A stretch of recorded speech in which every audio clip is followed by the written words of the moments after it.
from 20K thousand, umabot sa loob ng 7 buwan ng 164,000. Aba, ang laki ng ipinataw, no?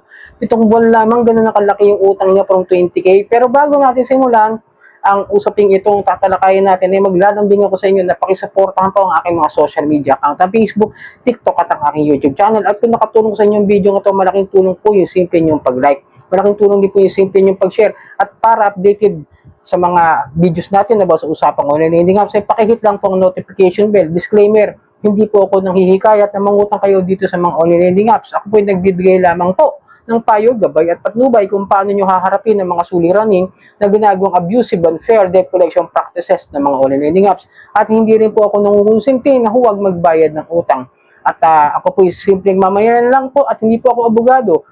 Ako po ay nagre-report lang din po ng mga abusive, unfair debt collection practices na ginagawa ng mga online loan apps. So ito nga, ito po siya ayon sa post sa isang OLA victims group sa Facebook page, sa Facebook group, okay? May demand letter po na dumating sa akin. Ang loan ko is 20K last November. Binayaran ko ng para mabawasan. Ngayon, hindi ko na nabayaran kasi wala pang pera. Sa 7 months, naging ganito kalaki. Ano po pwede kong gawin? Naging 164K. At ang online loan na po na ito ay ang Cash Express. Now, sa atin, alam naman natin na hindi naman ito parang iba sa mga nangungutang dito, sa mga nagtatanong sa akin sa pag-update ko. Ang Cash Express po ay legit na SEC registered, kasama sa list ng recorded online lending platform ng SEC, at sila po ay submitting entities ng Credit Information Corporation, ng CIC.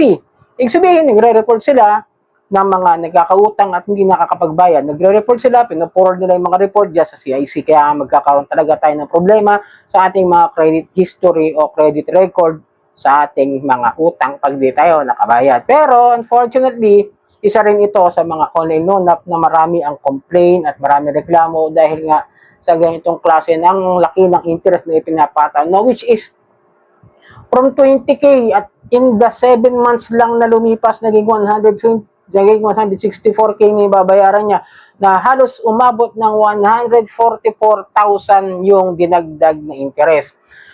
So, tatanungin nyo sa akin kung legal ba yan. Sa totoo lang, ang laki, Hindi ko masasabi kasi wala akong effective interest rate na iginagawad sa lagpas 10,000 pataas na mga utang. Kaya nga, sabi nga nila ng mga SEC, kung ano raw yung napag-usapan ayon sa isang interview, ayun daw dapat sundin. Pero, kung mag-ayon tayo sa batas, sa civil code ng mga kadyani, na which is 6% per annum lang po talaga ang nakalagay dyan sa civil code, is pwede naman niyang i-contest doon sa korte. Ngayon, kung hindi kaya talagang i-contest doon sa company na yan, ang laki na okay, bigyan ng ibang payment options o pwedeng bawasan yung pagkakautang, talagang aabot at aabot kayo sa korte sa ganyan. Kahit ako, hindi ko babayaran basta-basta yung 164K, Kaya nga maging maingat kayo, lagi nyo tignan kung magkano ba talaga yung repayment details, kung magkano ba talaga yung babayaran nyo. Huwag tayong sunggab din ng utang, porket may pautang, nangungutang agad tayo. Kaya lagi kong paalala sa inyo, mag-ingat kayo sa mga ganyan, Pero, siya po ay nakatanggap na rin po ng demand letter, sabi nga niya, di ba? May dumating na nga, which is, totoong si Cash Express ay nagkakaroon ng field visitation or home visitation at nagpapadala talaga ng demand letter sa bahay ninyo. Meron akong kopya sa kapitbahay ko, pinakita sa akin, ang laki rin. From 10,000, naging 40 yata, kung naalala ko, yung inabot na interest sa loob lang yata ng 2 months yun, Pero mo 2 months, From 10K, naging 40. Ang laki, 30K agad, di ba? Kasi kung titignan natin yung 10K, pababa, may effective interest po yan na 12% per month na ayon ngayon sa SEC. Yun po yung, ibig sabihin, kung 10,000, ang dapat niya lamang bayaran dyan sa loob ng isang buwan ay 11,200. At kung lalagpas po sa mga buwan na lilipas, magko-overdue siya, 5% lang po ang idadagdag, Magkano ba yung 5% na yon? O 500? O di matadagdagan na sa 4 na buwan ng 2,000 yun. Pero hindi, umabot pa ng hanggang 40,000. Dahil meron nga yan na tinatawag na repayment deals. Papakita sa inyo kung magkano yung uhulugan nyo monthly dito kay Cash Express. Actually, yung 1,000 mo nga yung utang mo rito, Example ko lang yun, no? Yung 1,000 mo rito, kapag umutang ka dyan, babayaran mo dyan in 6 months sa abot ng mga 3,000 to 4,000. Kung kailangan tuloy-tuloy yun. Tapos, aabot ng mga 4,000 mahigit, mga ganun. Ano yun, estimated ko na babayaran niyo kapag umutang ka ng 1,000, no? Kaya nga sabi ko sa inyo mga kadyani, kung ganito rin lang mangyayari, papaabutin nila ng ganyan kalaki yung utang nyo, much better na pumunta na lang o magkasuhan na lang kayo. Yun din sinasabi kasi sa amin ng mga abogado sa mga ahensya ng gobyerno, like the PNP, nung pinupuntahan namin dyan, no? Sabi ng mga abogado dyan is, pagka talagang ganyan kalaki na yung mga magiging utang nyo, di nyo kayang bayaran, much better na para magkaliwanawagan dyan sa mga utang.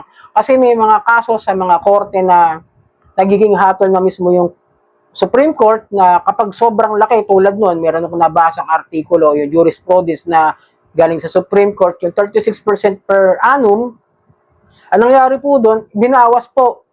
At ginawa lang po parang 12% per annum yung ginawa doon sa nagkautang dahil ang laki na nga ng binayad nila. From 500K, if I remember it correctly, parang umabot yata ng 1.5 or 1.6 million yung binayaran ng mag-asawa na birumal, kung maaalala ko. Tapos ang kalaban nila ron, yung lending companies, yung Manila Lending Corporation. Kung tama, pero yun nga, ang naging desisyon ng korte is ibalik yung sobrang ibinayad ng mag-asawa at itinama doon sa, binigyan naman ng pagkakataon na maging 12% per month. Pero kung sa civil code po, 6% po per annum yung ating tamang interest rate. Kasi nga, unconscionable po at exorbitant po yung mga ganyang klase ng mga interest na ipapataw sa atin.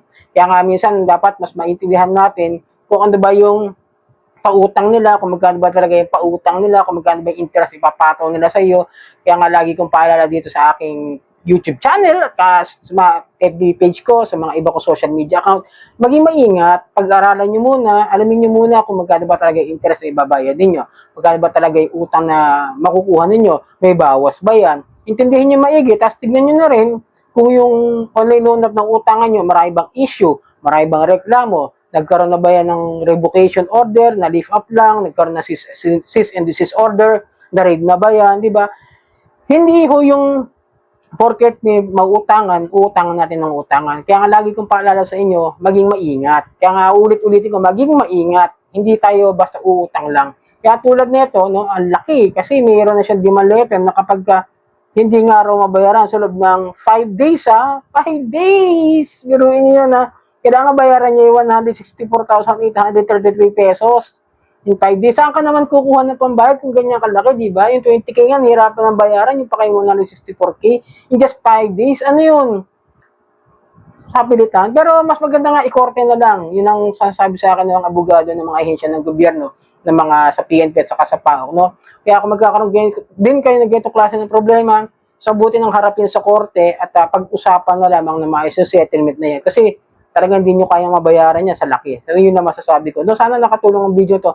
Maglalambing ako na supportahan po ninyo ang aking mga social media. Maraming po salamat sa ulitin.